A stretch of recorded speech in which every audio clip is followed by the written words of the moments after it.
keindonesiaan melalui pelestarian nilai-nilai budaya merupakan cara yang bisa kita lakukan dalam menyikapi keberagaman yang kita miliki. Salah satunya melalui Gebiar Budaya tahun 2022 yang digagas Balai Pelestarian Nilai Budaya bekerja sama dengan Dinas Pendidikan Provinsi Nusa Tenggara Barat. Kegiatan ini berlokasi di salah satu cagar budaya nasional Taman Mayure, Cakranegara, Lombok. Gebiar Budaya yang berlangsung mulai 21 hingga 23 Mei ini melibatkan 11 UPT Balai Pelestarian Nilai Budaya, pelajar, Sanggar Seni Komunitas Budaya, Dekranasda Provinsi NTB, Pamong Budaya dan pemerintah daerah Nusa Tenggara Barat. Kegiatan Gebiar Budaya tahun 2022 ini bertujuan untuk mengimplementasikan pendukung upaya pemajuan kebudayaan, mengoptimalkan pelibatan pemerintah kabupaten kota serta organisasi atau lembaga dan masyarakat agar semakin peduli terhadap budaya yang kita miliki.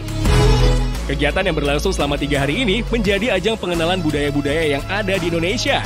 Dalam kegiatan ini, kita bisa merasakan atmosfer yang berbeda yaitu mini Indonesia yang tergambarkan dalam ragam kegiatan yang ditampilkan seperti diskusi pamong budaya, pagelaran seni, pameran budaya yang melibatkan UMKM dari masing-masing daerah yang tampil, kemudian demo memasak makanan tradisional dan tidak lupa dirangkaikan dengan eksibisi permainan tradisional yang semakin menegaskan bahwa Indonesia adalah negara yang kaya akan budaya dan tradisi.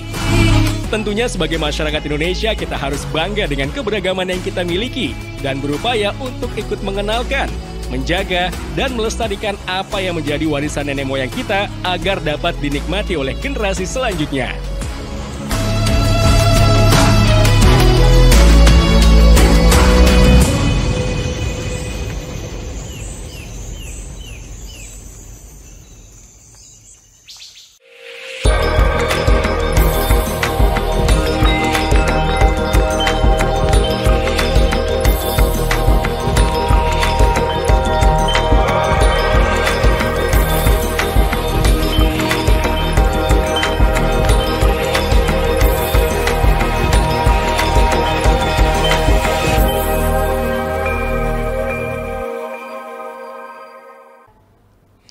Assalamualaikum warahmatullahi wabarakatuh, sahabat budaya Pro 4 RRI Mataram dan pemirsa RRI Net yang sedang menyaksikan kami melalui kanal YouTube RRI Mataram Official.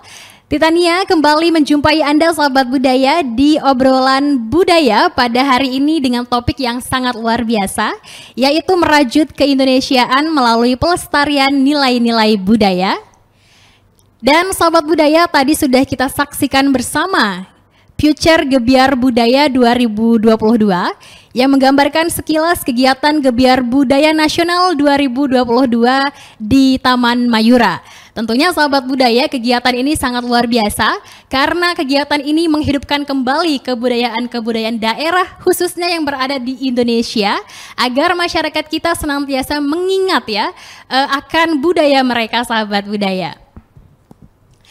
Dan sahabat budaya, tentunya Anda sudah tidak sabar untuk mendengarkan obrolan saya bersama dengan 2 orang narasumber pada hari ini. Dan Titania sudah bersama dengan 2 orang narasumber. Yang pertama ada Bapak Dr. Lalu Ari Irawan selaku akademisi dan peneliti kebudayaan Nusa Tenggara Barat. Kita sapa dulu. Halo, assalamualaikum Pak. Waalaikumsalam warahmatullahi wabarakatuh, Mbak Titania. Apa kabar Pak? Alhamdulillah baik, sehat. Baik, sehat ya, alhamdulillah. Bapak panggilannya siapa ini Pak? Biasa dipanggil Mi Ari gitu. Mami Ari ya? Ya. Wah, luar biasa. Baik sahabat budaya, kita beralih ke narasumber yang kedua. Ada Bapak Ahmad Fairuz Abadi SH selaku Kepala Bidang Kebudayaan Dinas Pendidikan dan Kebudayaan Nusa Tenggara Barat. Benar ya Pak ya? Benar. Benar.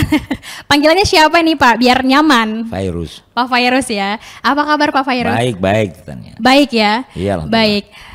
Sahabat budaya, sebelum kita masuk ke dalam obrolan kita pada hari ini, tentunya kita ingin mengulik dulu ya sedikit lebih dalam ya terkait dengan narasumber kita pada hari ini. Yang pertama saya ingin ke Mami Ari. Iya, Mami Ari bisa diceritakan sedikit mungkin ya terkait dengan hal apa yang melatar belakangi Mami sampai tertarik untuk menjadi akademisi dan juga peneliti kebudayaan. Mami, silakan. Jadi ketika saya juga sedang studi ya, kemudian bidang kajian saya itu banyak tertarik tentang komunikasi, ya, bagaimana masyarakat terbangun gitu. Ternyata selama ini perhatian kita tuh banyak melihat dunia luar gitu. Coba mengenali bagaimana masyarakat di luar sana itu berpikir dan berinteraksi. Yang kita sering luput bahwa melihat diri kita sendiri. Ternyata NTB ini sangat kaya dan kita nggak perlu jauh-jauh untuk belajar hal-hal yang megah dan mewah di dalam hal kebudayaan, ya. Hal-hal yang kita tonton, mungkin pengalaman masa kecil kita menonton tokoh-tokoh besar dalam film fiksi seperti Hercules dan lain-lain, itu bukan hal yang tidak ada di dalam kebudayaan kita. Itu ada dan itu sudah tersedia, ya, menjadi sebuah karakteristik tersendiri. Jadi ketika saya mulai berkenalan dengan itu, saya merasa bahwa wah, ini mengapa saya harus sibuk-sibuk pelajari kebudayaan orang ketika hal-hal besar itu sedang terjadi dan sudah terjadi di depan mata kita sendiri gitu. Jadi kira-kira ingin saya katakan bahwa apapun megahnya kebudayaan dunia ini, bahwa ada kebudayaan NTB di situ berkontribusi terhadap kemegahan itu. Ya. Baik, terima kasih Mami Ari atas jawabannya. Kemudian saya ingin ke Pak Fairuz dulu. Nah, kemudian Bapak dengan pertanyaan yang sama, ya. Kalau dari Bapak Fairuz sendiri ini, hal apa yang memotivasi Bapak untuk terjun ke dalam kebudayaan ini, Pak? Karena Bapak sekarang menjabat sebagai Kabid Kebudayaan Dinas Pendidikan Nusa Tenggara Barat, Bapak. Silakan. Iya, karena begini, kebudayaan itu adalah produk manusia. Ketika dia menjadi produk manusia, maka kehidupan kita adalah bagian dari kebudayaan. Nah, oleh karena itu yang kita perlu kaji dan tarik kembali ke belakang itu adalah bagaimana tradisi-tradisi yang dituturkan, yang diceritakan atau yang diberikan kita oleh orang tua kita yang terdahulu itu untuk kita lestarikan, untuk kita lindungi, untuk kita kembangkan dan kita manfaatkan. Karena perkembangan teknologi yang merupakan bagian dari gerakan kebudayaan itu sesungguhnya secara tradisi pernah dilakukan oleh orang-orang tua kita. Cuman hanya persoalan nama dan bentuk serta kemasannya yang berbeda. Kira-kira begitu kan? Nah, itu yang membuat kemudian kami di bidang kebudayaan itu membuat sebuah produk pemetaan tentang strategi pemajuan kebudayaan khususnya di Nusa Tenggara Barat. Baik, terima kasih Pak Fairuz. Kemudian saya ingin kembali ke Mami Ari. Nah, di sini Mami terkait dengan topik kita pada hari ini, merajut keindonesiaan melalui pelestarian nilai-nilai budaya. Nah, sebenarnya esensi dari merajut keindonesiaan melalui pelestarian nilai budaya ini sebenarnya apa, Mami? Silakan. Ya, hal pertama yang ingin saya nyatakan bahwa jika ingin belajar tentang Indonesia dan Anda punya sedikit waktu, maka datanglah ke NTB, ya. Karena di sini kita bisa melihat Indonesia dalam area yang lebih terbatas, ya, sehingga kita bisa banyak sekali menggali itu. Bahkan kita tidak asing dengan ada etnis Melayu, Bugis, Arab, itu semua ada di NTB ada, ya.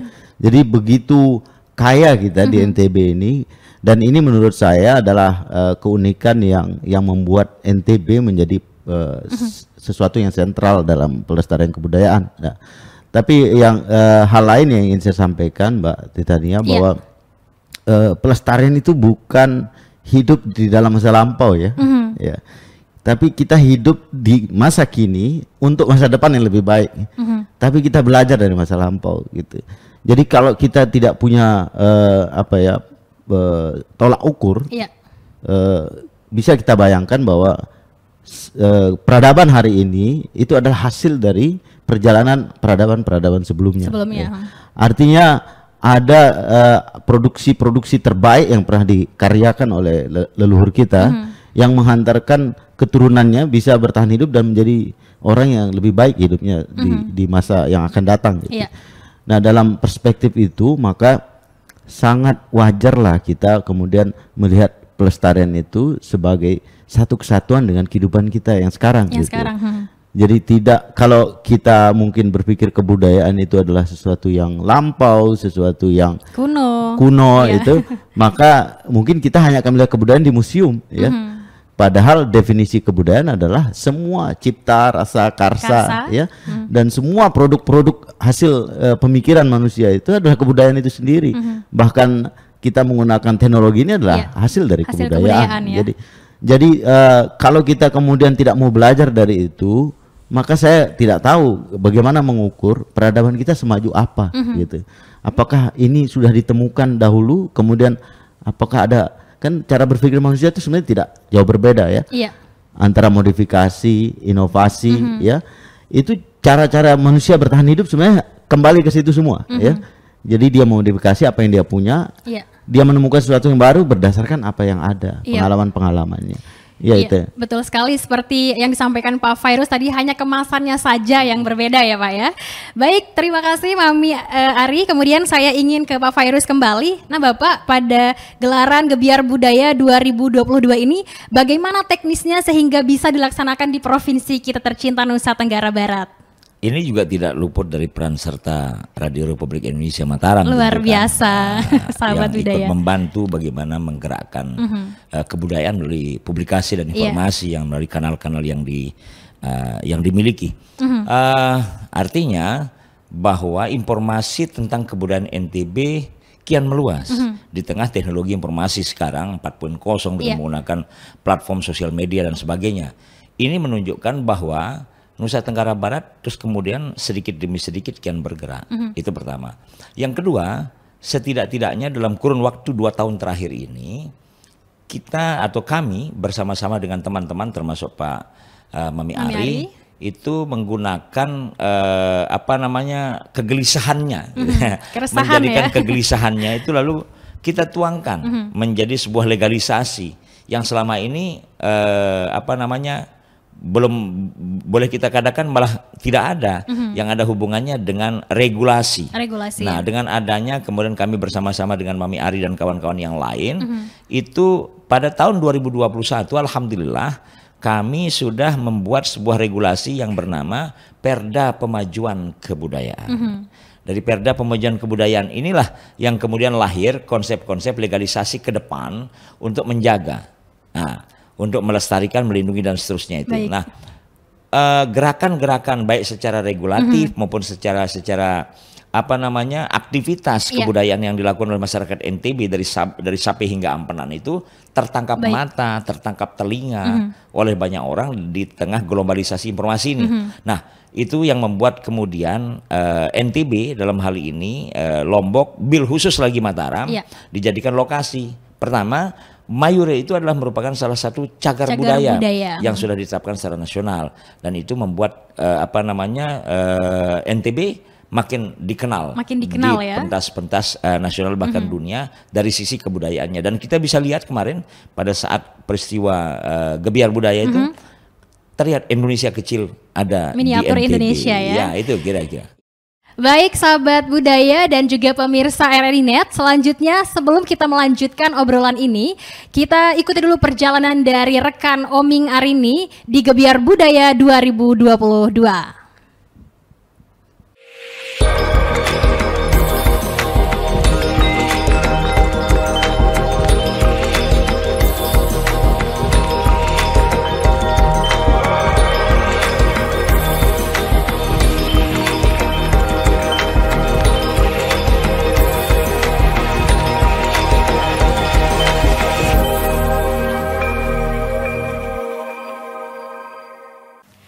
Sahabat budaya perempat RRI Mataram, ensiklopedia budaya keindonesiaan. Seperti yang Anda lihat saat ini saya berada di Taman Mayura Cakranegara yang merupakan salah satu cagar budaya bagi Provinsi Nusa Tenggara Barat. Dan kali ini sahabat budaya, di sini di Taman Mayura sedang digelar kegiatan Gebiar Budaya tingkat nasional. Dan saat ini saya bersama Kepala Balai Pelestarian Nilai Budaya Provinsi Bali. Dan langsung saja kita sapa beliau. Selamat pagi Bapak Imade Dharma Suteja. Saya panggilnya Pak Made Dharma nggih? Silakan. Oke. Bagaimana kabarnya Bapak? Baik Ibu, baik. Dan kalau bisa dibilang ini yang keberapa kalinya datang ke Lombok? Sering kali mungkin ya? Sering kali karena wilayah kerja kami ada di Nusa Tenggara Barat juga. Oh, nggih. Jadi walaupun Provinsi Bali tapi wilayah kerjanya di Bali, NTB dan NTT, Bapak nggih? Betul. Oke. Nah, mungkin ini adalah salah satu kegiatan yang luar biasa sekali. Seperti yang kita lihat saat ini, banyak sekali masyarakat juga ikut menikmati kegiatan Gebyar Budaya ini.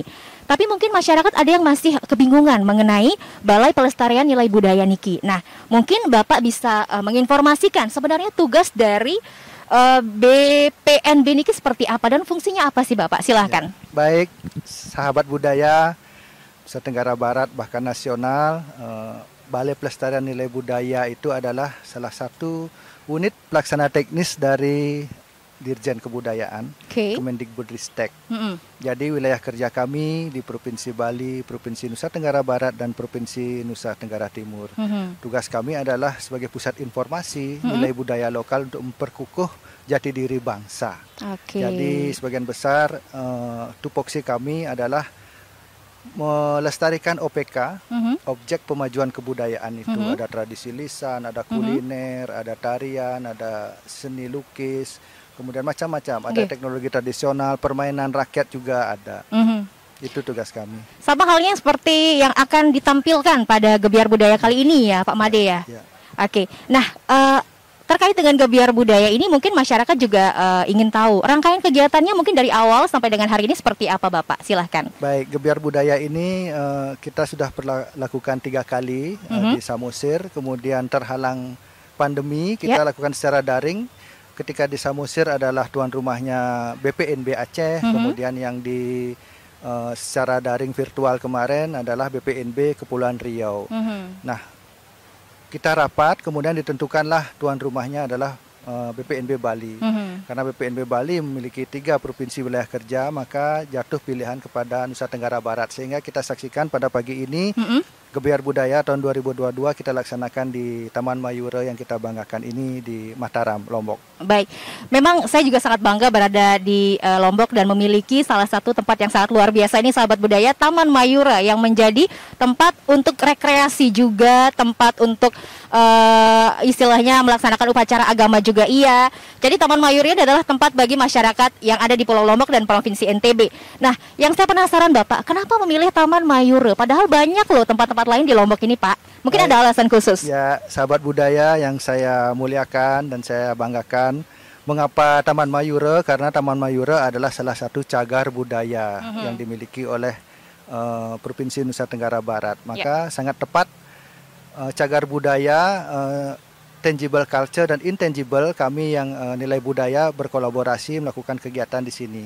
Tangible culture-nya adalah ini situs, kemudian intangible culture-nya adalah kegiatan kami berupa hasil-hasil produksi warisan budaya tak benda, utamanya objek pemajuan kebudayaan yang ada 10 tadi saya sampaikan itu. Sangat tepat kita lakukan di sini sehingga taman ini menjadi hidup, living culture gitu. Living culture. Dan juga memang kita di tengah pandemi COVID-19 ini membutuhkan tempat yang luas ya Bapak ya. Jadi Taman Mayura ini merupakan pilihan yang tepat, pilihan yang sangat tepat. Tempatnya luas, udaranya terbuka, dan tentunya ini menjadi salah satu tempat yang aman untuk pandemi ini. Nah, mungkin terkait dengan kegiatan ini, seperti yang saya lihat banyak sekali stand-stand, kemudian banyak produk-produk lokal di sini Bapak ya, luar biasa sekali. Jadi masyarakat bisa saling berbagi, ada resep-resep makanan. Saya lihat tadi ada ayam tangkap gitu Bapak dari Aceh. Luar biasa sekali sahabat budaya.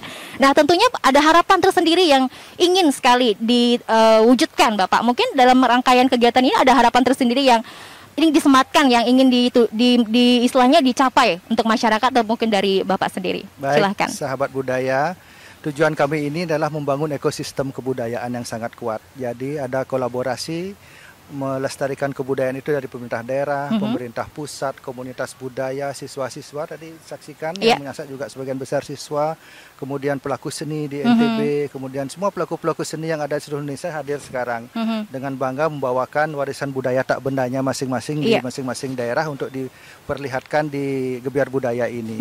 Jadi Gebyar Budaya ini adalah etalase untuk memperlihatkan apa yang sudah kita dokumentasikan. Jadi tidak hanya setelah kita dokumentasikan berupa film atau cetakan, misalkan tidak tersimpan rapi di rak. Jadi kita perlu etalasekan dengan event seperti ini sehingga bisa dinikmati oleh masyarakat luas, khususnya di Mataram. Jadi tidak hanya disimpan di etalase Bapak ya, tapi dinikmati sahabat budaya. Nah, ini ada 10 UPT atau unit pelaksana teknis yang ikut bergabung, itu dari mana saja Bapak? Baik, di Indonesia ada 11 balai pelestarian nilai 11, budaya. nggih.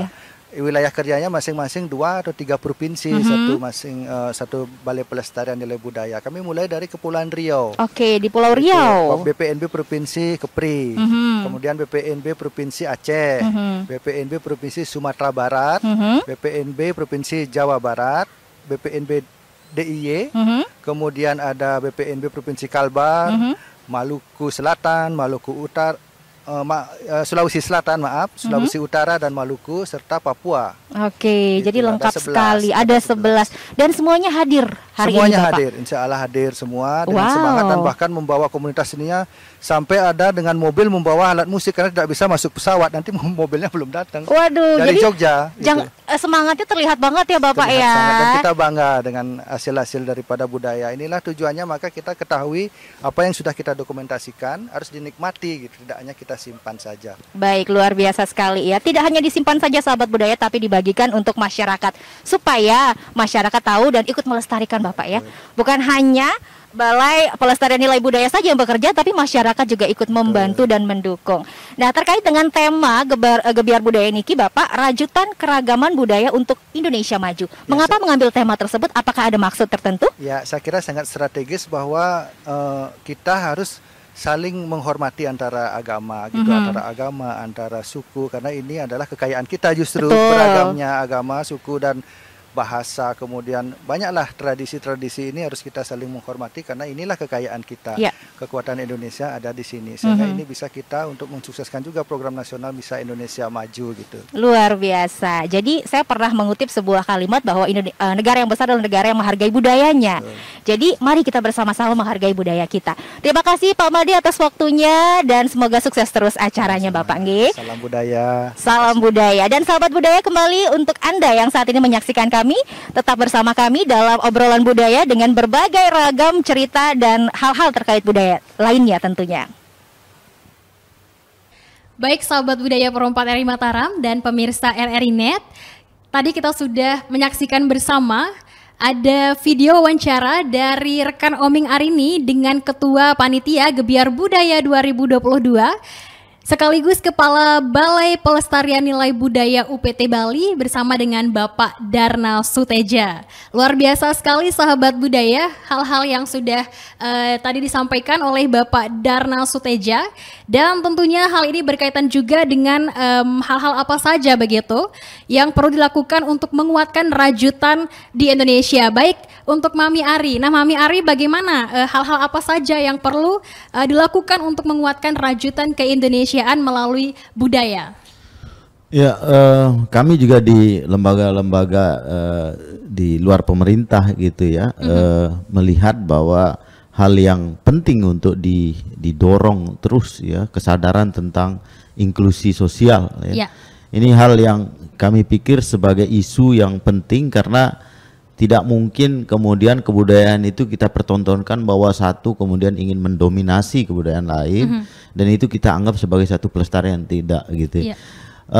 Kemudian yang mana yang kita sebut inklusi sosial, bahwa setiap entitas kebudayaan itu memiliki hak dan perannya ya, dalam memperkuat apa yang dia miliki, kemudian tentu juga mengapresiasi apa yang dimiliki oleh orang lain ya.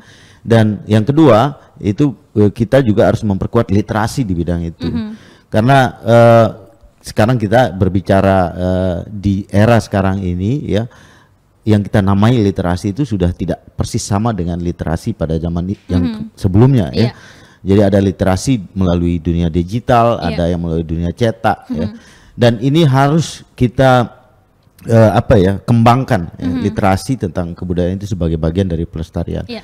Nah, dari kedua hal yang tadi saya garis bawahi, maka kata kunci yang penting sekali untuk kita sadari bahwa kedua-duanya itu ada di dunia pendidikan ya.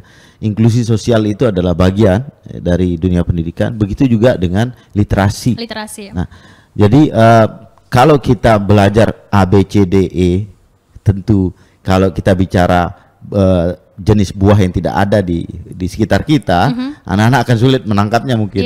Tapi kalau A, B, C, D, E itu dikaitkan dengan apa yang kita punya, ya, selain mereka diberi kesempatan untuk memperkuat identitas kebudayaannya, mereka juga mengembangkan kecerdasannya. Ya. Ini yang kita maksud bahwa menjadi bagian dari masyarakat global itu tidak harus kemudian menjadikan anak-anak generasi itu menjadi orang lain di tempatnya sendiri. Ya. Dia boleh pintar, dia boleh cerdas, pengetahuannya boleh banyak, tapi dia cerdas dengan apa yang dia punya. Itu jauh lebih penting, jauh lebih utama daripada kita melepas itu kecerdasan itu dengan standar-standar yang sebenarnya kode-kodenya tidak dikenali oleh masyarakat kita sendiri. Ya. Jadi mengawinkan hal pelestarian ini dengan dunia pendidikan itu saya pikir tidak bisa ditawar ini, dan saya pikir Pak Kabid tidak ada ini ya, pasti akan setuju dengan hal ini dari apa yang pernah dilakukan oleh pemerintah daerah ya. Kemudian sekarang kita berinteraksi dengan RRI dan pihak-pihak lain yang sama-sama bergerak menuju ke situ. Saya pikir kita sedang dalam track yang baik ya, kecepatan kita juga sudah cukup baik gitu. Tinggal kita mungkin mengidentifikasi sumber daya apa lagi yang kita butuhkan untuk membuat ini bekerja lebih efektif, lebih optimal lagi sesuai dengan harapan semua pihak. Ya. Baik. Baik, sumber daya apa lagi yang kita butuhkan agar pelestarian budaya ini menjadi lebih maksimal. Lalu kemudian Pak Fairuz, siapa saja atau stakeholder dan juga masyarakat yang seperti apa yang perlu untuk melestarikan kebudayaan ini, Pak Fairuz? Dan bagaimana kiprahnya? Ya, kalau kita bicara masyarakat mana semuanya ya prinsipnya, tetapi secara prioritas itu sesuai dengan bagaimana kita mengelola manajemen pemajuan kebudayaan oleh pemerintah. Seperti yang disampaikan oleh Mami Ari tadi, karena kami berada di sayap pendidikan dan kebudayaan, kan di satu sisi sayapnya ada di pendidikan dan sayap yang berikutnya ada di kebudayaan. Maka intervensi kebudayaan dalam dunia pendidikan menjadi sebuah keharusan yang tidak bisa ditolak. Nah, penanaman nilai-nilai itu tidak ada pilihan, adalah di mana di dunia pendidikan. Kita punya dari lembaga pendidikan SMA, SMK, SLB hingga bahkan sampai dengan kabupaten kota, yaitu SD, SMP dan PAUD, dan itu wilayahnya kewenangannya pada kabupaten kota. Mengapa saya bilang menjadi penting di dunia pendidikan itu menjadi sebuah keharusan? Karena dia secara otomatis itu berbedanya kalau yang di level kewenangan provinsi ya, SMA, SMK itu dia sekaligus menjadi penanaman nilai pelestarian budaya itu di masyarakat pendidikan. Begitu dia selesai berada di dalam tembok sekolahnya, dia pulang ke kampung, dia sekaligus menjadi masyarakat umum.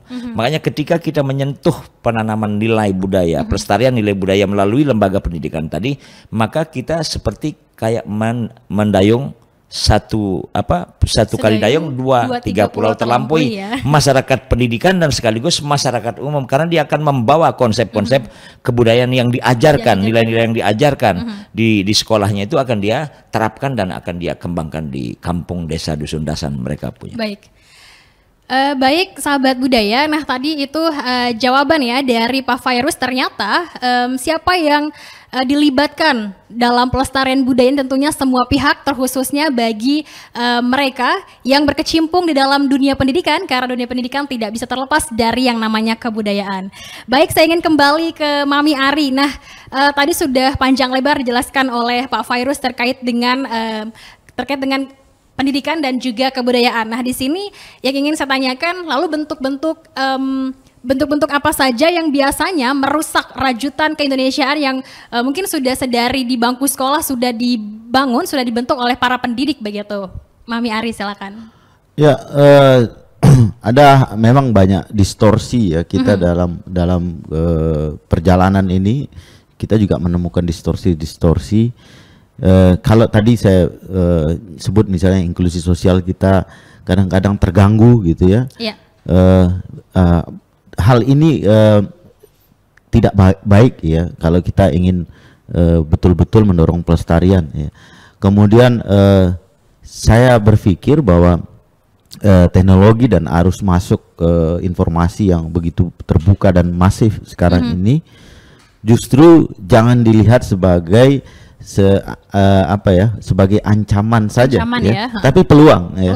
Kenapa? Bahwa kita itu bisa melakukan hal yang sama dengan apa yang mereka lakukan terhadap kita, gitu ya. Kita tidak merasa harus menjadi korban dari ekspansi kebudayaan luar. Mengapa kita tidak berpikir bahwa kita ini bisa ekspansif, gitu? Kebudayaan kita sendiri, gitu ya. Maka inti dari Undang-Undang Pemajuan Kebudayaan yang tadi disebut oleh Pak Fairuz, ya, bahwa kebudayaan itu tidak hanya kemudian hidup dalam skala yang sangat kecil atau mikro pada entitasnya, dia bisa menjadi bagian yang penting dari peradaban dunia ini, ya. Saya berkali-kali misalnya menyampaikan bahwa kenapa kalau kita menonton film semacam petualangan tuh standar bagusnya itu Indiana Jones, ya, atau film-film mumi yang keluar masuk dari piramid Mesir, gitu. Apa kita nggak punya hal semacam begitu, kan? Ya, tadi baru disebut kita Mayura itu di depan mata dan tidak jauh dari kantornya Pak Gubernur itu jaraknya. Artinya kemodernan itu sedang berdampingan dengan itu di tengah kita, ya. Mereka itu bahkan perlu merekayasa sebuah hal-hal yang menjadi gambaran tentang kebudayaan lampau. Kita ini hidup, kita hidup ada di sekitar itu. Ada peninggalan sejarahnya, begitu, tapi Pak. apakah kemudian anak-anak generasi muda ini punya kesempatan untuk mempelajari itu dalam bentuk-bentuk produk yang berterima dengan mereka sekarang, ya? Nah, ini saya pikir itu bukan sebuah sekedar ancaman buat kita, tapi itu adalah peluang bagus buat kita untuk ambil praktik baik yang mereka lakukan selama ini yang kita tidak pernah lakukan atau mungkin belum kita lakukan. Nah, itu bisa masuk melalui semua sektor. Itu saya pikir, Mbak Titania. Baik, terima kasih Mami Ari atas jawabannya. Ya, sahabat budaya Perempat RRI Mataram dan juga pemirsa RRI Net yang sedang menyaksikan kami melalui kanal YouTube RRI Mataram Official. Sebelum kita lanjutkan nanti obrolan kita, mari kita ikuti dulu perjalanan dari rekan Oming Arini di Gebyar Budaya 2022.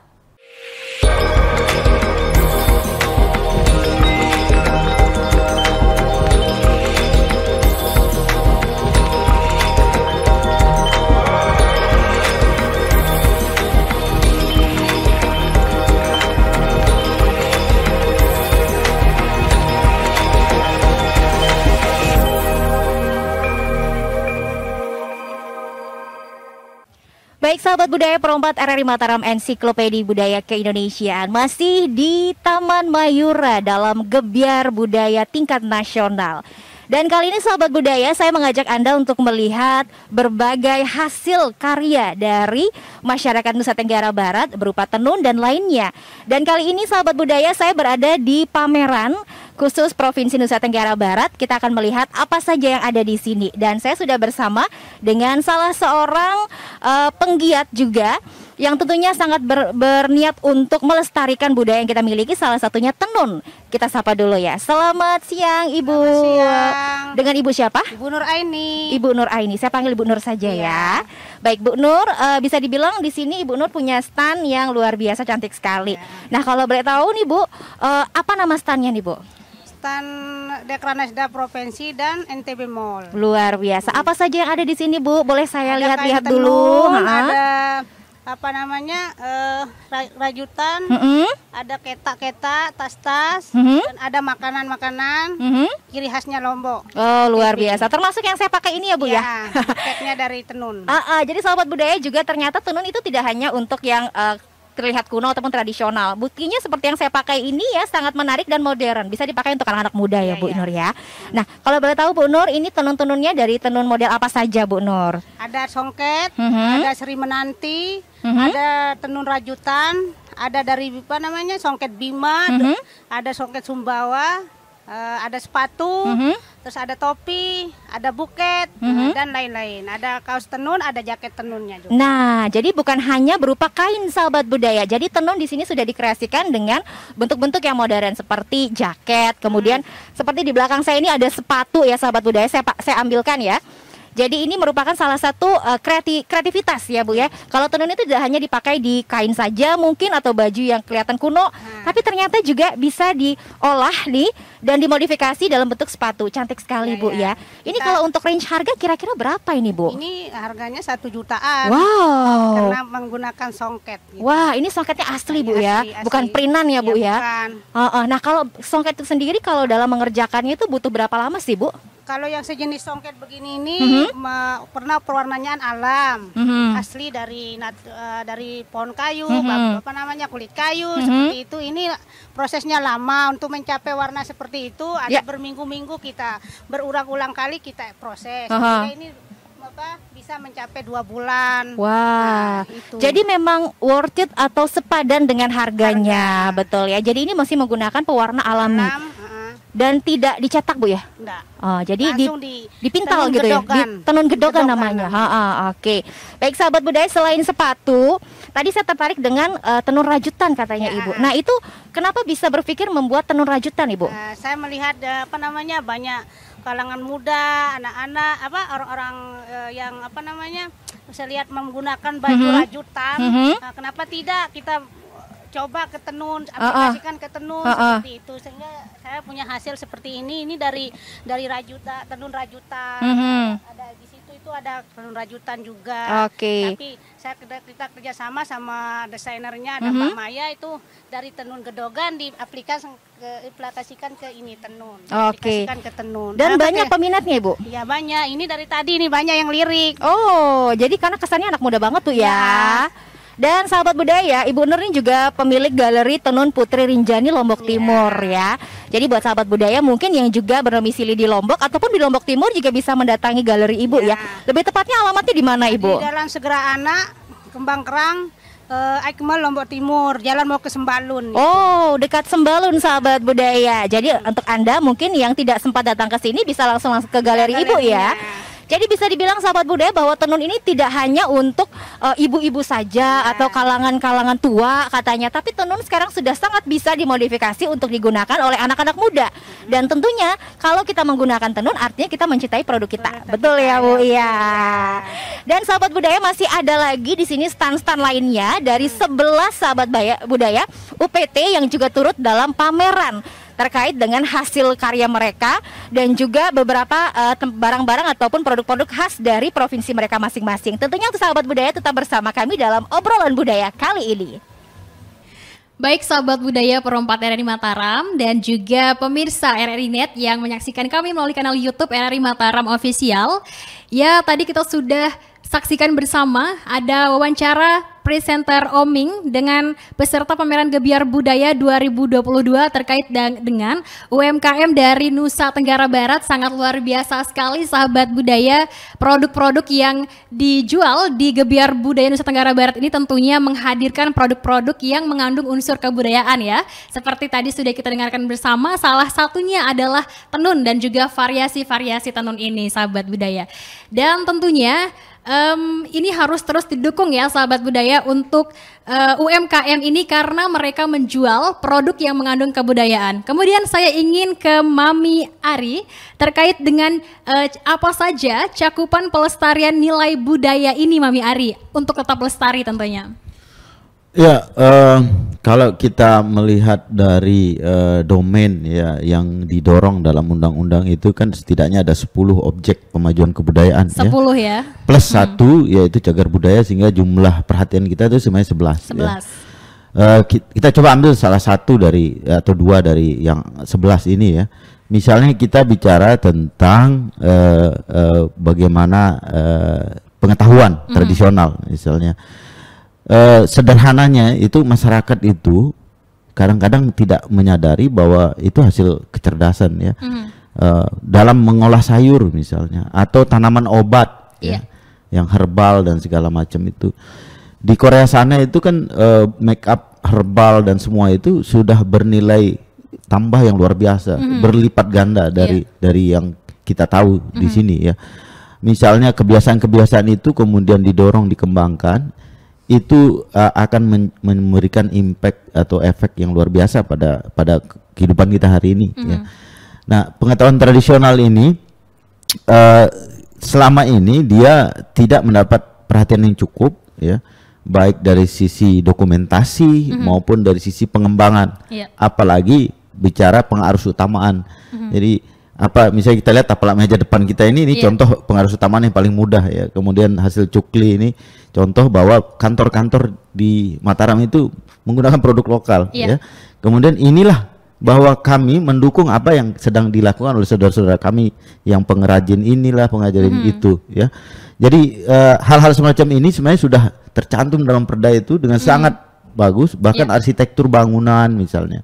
Itu hal-hal yang sebenarnya menjadi bagian tidak terpisahkan dari pelestarian itu.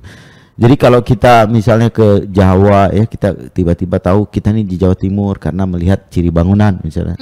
Hal itu harus terus didorong di tempat kita supaya kita tidak masuk ke sebuah rumah makan kok kita kayak nggak di Lombok, ya, atau di tempat mana, ya, karena ada suara seruling yang agak berbeda gitu, ya, atau lukisan-lukisan yang muncul kok ini khas daerah lain gitu. Padahal kita punya itu. Nah, hal-hal semacam ini adalah bentuk-bentuk ekspresi kebudayaan, sama pentingnya dengan nilai, ya, karena nilai itu berada di ranah kesadaran, ya, tapi ekspresi itu berada di ruang di mana kita hidup. Gitu. Kita bisa melihat cirinya itu karena ekspresi. Gitu.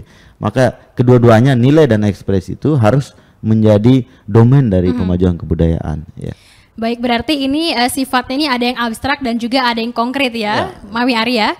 Baik, saya ingin ke Pak Fairuz. Nah, di sini Pak Fairuz, bagaimana cara untuk menjaga eksistensi budaya agar tetap relevan dengan dinamika kehidupan masa kini tentunya? Silakan. Iya, menjadi pintar itu cukup belajar. Menjadi baik itu naluri. Iya. Nah, antara penerjemahan kebudayaan dan penerjemahan nilai kebudayaan itu berpadu di antara keduanya.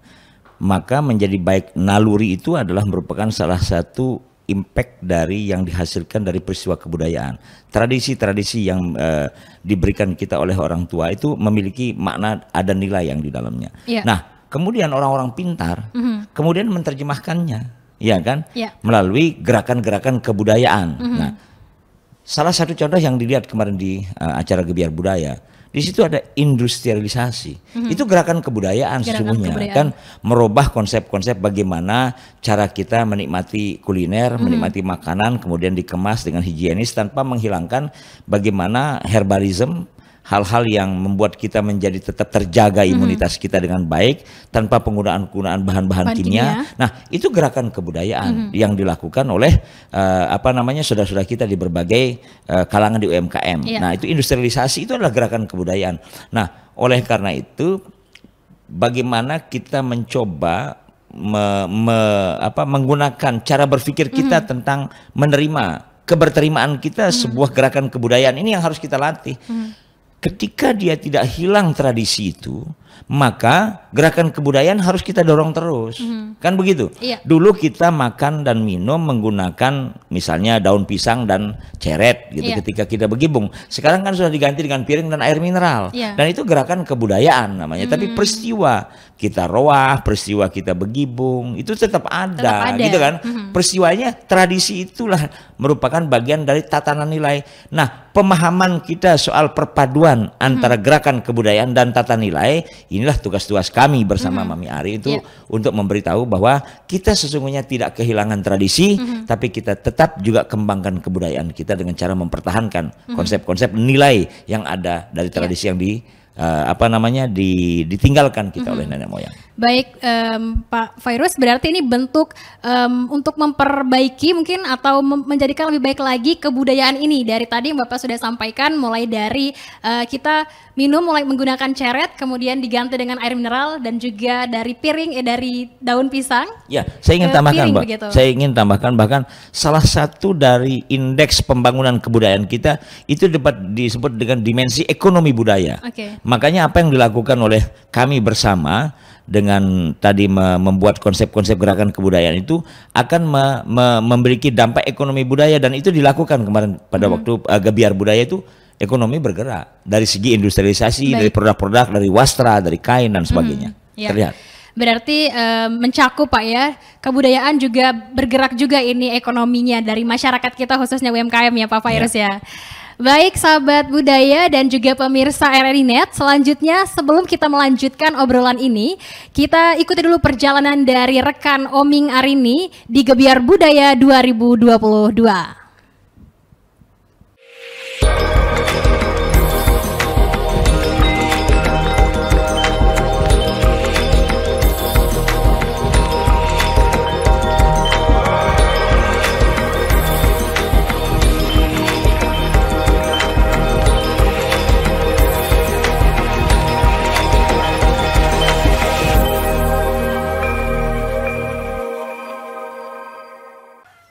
Baik sahabat budaya perempat RRI Mataram, Ensiklopedia Budaya Keindonesiaan. Tadi kita sudah ngobrol-ngobrol dengan Pak Made Dharma. Beliau adalah Kepala Balai Pelestarian Nilai Budaya Provinsi Bali. Dan saat ini saya sudah bersama PIC dari kegiatan pagelaran, lebih tepatnya gelar budaya yang berlangsung di Taman Mayura. Selamat pagi. Selamat pagi. Apa kabar? Kabarnya baik, sehat. Bisa dibilang puas datang ke Lombok? Puas sekali. Puas sekali. Udah kemana saja ini? Kalau kami kan karena wilayah kerja di 3 provinsi ya udah hampir semua kabupaten kota di Bali, NTB, NTT yang sudah kami kunjungi. Oke, jadi bisa dibilang sudah seperti di rumah kedua ya? Ya, Lombok itu rumah kedua karena keseringan kesini. Baik, sahabat budaya, saya bersama Bapak Iputu Putra Kusuma Yuda. Iya, betul. Yang lebih akrab dipanggil Pak Yuda. Betul. Baik, Pak Yuda, kalau boleh tahu di Balai Pelestarian Pak Yuda menjabat sebagai apa? Kalau saat ini saya ini jadi seorang pamong budaya, pamong pertama di Direktorat Jenderal Kebudayaan, Kementerian Pendidikan dan Kebudayaan.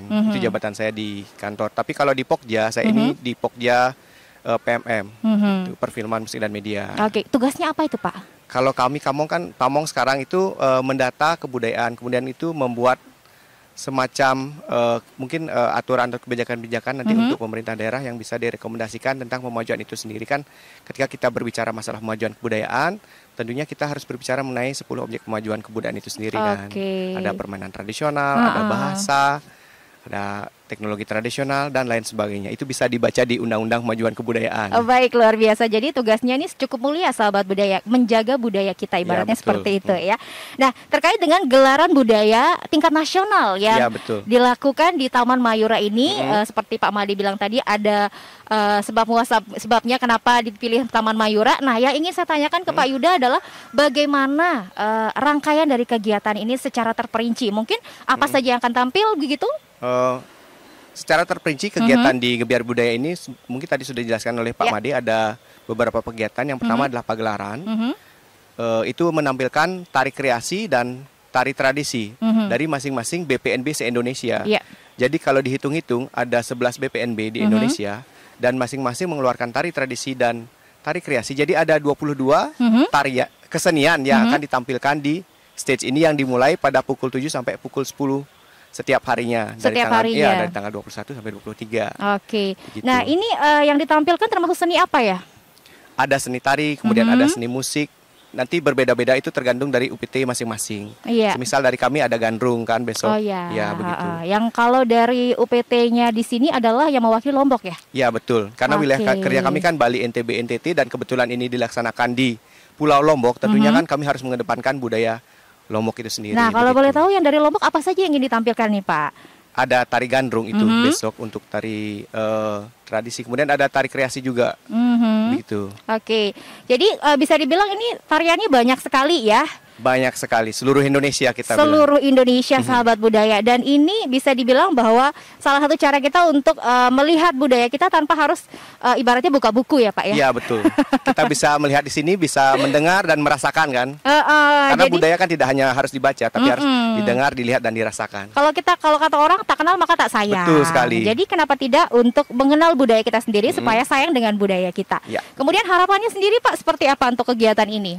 Harapannya ya budaya ini bisa dikenal, karena kita kan di sini berbicara tidak hanya budaya Sasak atau budaya NTB secara umum, tapi secara keseluruhan, budaya Indonesia secara keseluruhan kan, agar budaya ini bisa dikenal oleh masyarakat luas. Kalau sudah dikenal, kita mulai untuk melestarikannya. Kalau sudah dilestarikan, ayo kita kembangkan budayanya. Oke, gitu jadi sih. Selalu ada langkah selanjutnya. Betul, ya? Dan kita tidak hanya bisa mendiam diri kan. Kalau kita ngomong budaya, kita harus terus bergerak bersama. Tidak hanya pemerintah, tapi juga seluruh stakeholder dan masyarakat harus bergabung menjadi satu, membentuk sebuah ekosistem budaya. Baru nanti berhasil kebudayaan itu menjadi maju begitu. Nah, jangan sampai atau jangan menunggu budaya kita diklaim orang dulu. Betul. Baru ribut ya, iya, Pak baru ya. ribut. Seperti kejadian yang sudah begitu makanya kan kan. langkah kecil apapun tentang kebudayaan ya kita harus mulai bergerak bersama-sama. Oke, luar biasa. Dan ini merupakan salah satu cara dari Balai Pelestarian untuk memperkenalkan dan mengajak kita untuk melestarikan budaya adalah dengan adanya gebyar budaya nasional betul ini. sekali. Nah, ini sebenarnya sebelum acara dimulai ada kendala-kendala tersendiri nggak, Pak? Waduh, kalau kendala sih kalau setiap kegiatan Pasti ada ada. kendala. Kalau nggak ada kendala malah itu jadi masalah Betul. kan. Nah, tapi untung saja karena bantuan baik dari IU, pemerintah daerah khususnya dari Dinas Pendidikan dan Kebudayaan Provinsi NTB itu sangat membantu sehingga semua kendala itu bisa teratasi, dan saat ini kan sudah pada tahap pembukaan kan kita bisa bilang 50% kegiatan itu sudah selesai berjalan. ya, sudah lancar. Dan nanti kita lihat sampai akhir seperti apa, mudah-mudahan tidak ada kendala lagi. Dan kemarin kan sudah Mbak Rara juga sudah kesini kan. Wah, bener nih, Mbak Rara. Benar, serius. Ya ada influencer gratis lah jadinya. Wah, kita luar yang biasa. menayangkan kegiatan kita ke seluruh Indonesia kan. Mudah-mudahan dengan di sini juga tempatnya kan di Cagar Budaya Taman Mayura yang kita tahu seperti apa kan. Mudah-mudahan acara di sini lancar dan direstui sampai akhir sehingga kita bisa mengangkat secara khusus budaya NTB dulu kan, baru budaya Indonesia secara umum begitu. Oke, luar biasa. Jadi memang sahabat budaya kalau bukan kita yang bergerak siapa lagi? Ya, betul sekali. Ini kan budaya kita, ya kita lah yang bergerak ya. Jangan tunggu negara lain seperti yang saya bilang tadi mengklaim budaya kita. Baik, terima kasih Pak Yuda atas waktunya berbagi cerita dengan kita dan harapan-harapannya. Ada satu pertanyaan terakhir yang ingin saya tanyakan adalah apa sih yang membuat masyarakat kita ini enggan atau bahkan menutup sebelah mata untuk budaya ini sendiri? Dan yang dari Pak Yuda lihat di sekitar Pak Yuda apa? Kalau sebenarnya banyak, tapi sebenarnya yang patut kita kedepankan lebih awal kan pengaruh modernisasi kan.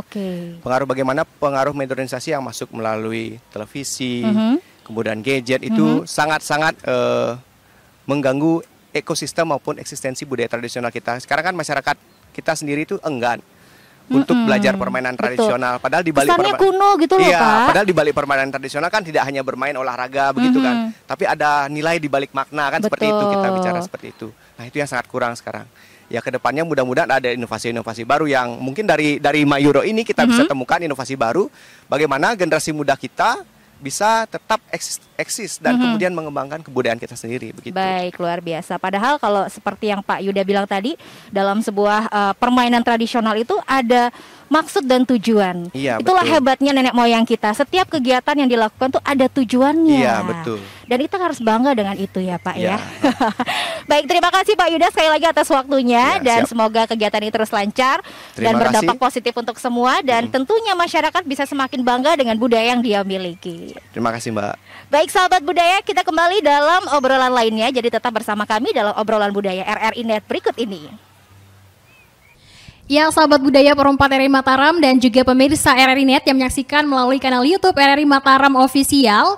Kita sudah saksikan bersama perjalanan budaya presenter Oming Arini bersama dengan Bapak Putu Kusuma Yuda ya. Mereka wawancara terkait dengan pagelaran budaya dan gebyar budaya tahun 2022, sahabat budaya. Dan tentunya ini adalah suatu atraksi budaya yang luar biasa yang menyajikan beragam kebudayaan mulai dari Sabang hingga Merauke yang tadi sudah disampaikan juga di awal oleh Pak Fairuz. Ini seperti miniatur Indonesia begitu ya, semua kebudayaan terangkum dalam gebyar budaya 2022 ini sangat luar biasa sahabat budaya. Dan sahabat budaya, tidak terasa kita sudah jelang untuk menutup obrolan budaya kita pada hari ini. Tetapi sebelum kita menutup obrolan budaya kita pada hari ini, tentunya kita ingin meminta closing statement dari kedua narasumber kita. Untuk yang pertama saya ingin mempersilakan kepada Mami Ari untuk memberikan closing statementnya Mami kepada sahabat budaya di rumah. Silakan Mami. Ya Mbak Titania, jadi di lembaga di mana saya terlibat sekarang, inovasi itu kami sangat concern tentang pendidikan ya, literasi utamanya ya, di bidang literasi, numerasi juga. Nah, hal yang baik yang kita sedang dapat momentum dari perubahan-perubahan yang terjadi, salah satunya adalah pemerintah pusat sekarang sudah meluncurkan yang namanya kurikulum merdeka. Di dalamnya mungkin ini agak sedikit kembali ke poin baru, tapi di dalam kebijakan itu selain berbicara tentang pendidikan sebagai satu beban atau konten akademik terjadi di dalamnya, dan itu adalah satu hal yang sangat bisa digunakan sebagai sarana pemertahanan atau pelestarian, tapi ada dimensi lain dari kurikulum Merdeka itu yang akan menguntungkan sekali untuk kebudayaan kita, yaitu tentang profil pelajar Pancasila, ya.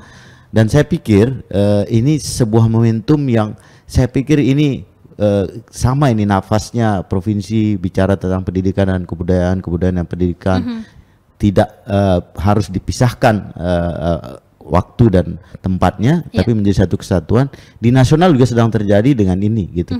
Kalau profil pelajar Pancasila itu bicara tentang bagaimana dia mengenali lingkungan sosialnya, maka tidak jauh beda dengan apa yang sedang dikembangkan kita di NTB. Nafasnya itu selaras, dan saya pikir ini kesempatan yang baik ya buat semua pihak untuk bersama-sama melihat bahwa kita sedang dalam momentum bagus, ya. Posisi kita bagus, ya. Modal sosial kita bagus, ya. Sumber daya yang kita punya juga cukup bagus. Tinggal tadi bahwa kita bersama-sama berpikir bagaimana membuat ini bisa berlari lebih cepat, dan tentu misalnya salah satu target kita adalah ekonomi kebudayaan menjadi satu satu koridor yang bagus untuk perekonomian lokal misalnya. Ya itu kita dorong gitu ya melalui hal-hal ini. Jadi pendidikan sudah menyediakan koridornya, ya. Kemudian ada koridor hukumnya dengan peraturan dari undang-undang sampai perda. Nanti kita dorong untuk perda di tingkat kabupaten kota, ya. Semoga ini juga terus disambut baik sampai ke level desa gitu. Dan saya berharap bahwa ikatan yang baik antara semua pihak ini terus menjadi semakin padu, ya. Dan kita punya rancangan bersama untuk kita tuju, untuk menjadi garis finish kita semua menuju NTB yang maju, yang berbudaya, yang kuat akan tradisi dan kaya karena apa yang dia punyai. Gitu. Terima kasih Mbak Titania. Baik, luar biasa sekali sahabat budaya closing statement dari Mami Ari. Kemudian saya ingin melanjutkan untuk closing statement dari Bapak Fairuz. Silakan Pak untuk closing statementnya. Iya, terima kasih Titania. NTB itu terdiri dari 2 pulau besar, yaitu Lombok dan Sumbawa. Keduanya itu berada pada segitiga berlian urat nadi perekonomian Nusantara. Karena di baratnya ada Bali, di timurnya itu ada NTT, di utaranya itu ada Kalimantan dan Sulawesi, maka dia menjadi rumpun dari segitiga berlian urat nadi perekonomian Nusantara. Nah, oleh karena itu penting kita di tengah kondisi kepungan yang berbagai macam gerakan-gerakan yang datang ke wilayah kita di daerah Nusa Tenggara Barat, dengan kondisi seperti itu membuatkan kita harus tetap untuk kembali mempertahankan tradisi tapi tetap dengan mengembangkan budaya. Baik, terima kasih Pak Fairuz atas closing statement yang sangat luar biasa.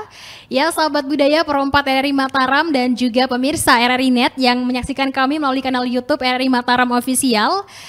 Sebagai generasi muda tentunya ini adalah tanggung jawab yang sangat luar biasa beratnya sahabat budaya, tetapi ini bukan sesuatu yang tidak mungkin untuk kita lakukan bersama ya sahabat budaya, karena pelestarian budaya ini adalah identitas kita yang harus terus ada dalam setiap peradaban. Baik, saya Titania Safira mewakili segenap kerabat kerja yang bertugas. Terima kasih atas perhatiannya dan wassalamualaikum warahmatullahi wabarakatuh. Salam budaya.